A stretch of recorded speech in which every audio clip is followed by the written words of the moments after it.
আসসালামু আলাইকুম বন্ধুরা, সবাই কেমন আছেন?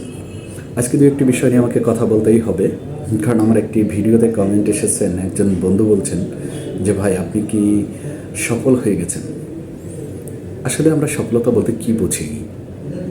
সফলতা বলতে আমাদের আসলে ধারণাটি সঠিক নয়, কারণ সফলতা বলতে কখনোই চূড়ান্ত সফল এটার কোনো মেজারমেন্ট করা যাবে না, কারণ সফলতা হয় স্টেপ বাই স্টেপ।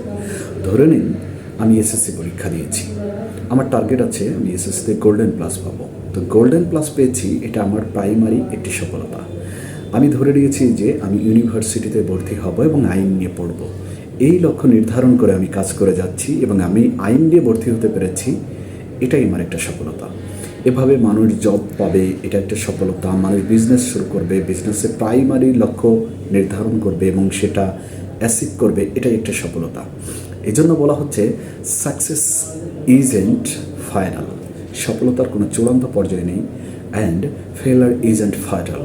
এবং ব্যর্থতারও কোনো চূড়ান্ত পর্যায়ে নেই, যে মানে একবার আপনি ব্যর্থ হয়েছেন তার মানে সব কিছু শেষ হয়ে যায়নি। সুতরাং আপনাকে আমাকে এটা বুঝতে হবে, সফলতা এক একটা স্টেপ মাত্র, এবং এক একটা স্টেপ পার করে আমরা আর একটা স্টেপে উত্তীর্ণ হতে পারি। এটাই সফলতা। আশা করি আমরা সবাই বিষয়টি বুঝতে পারবো।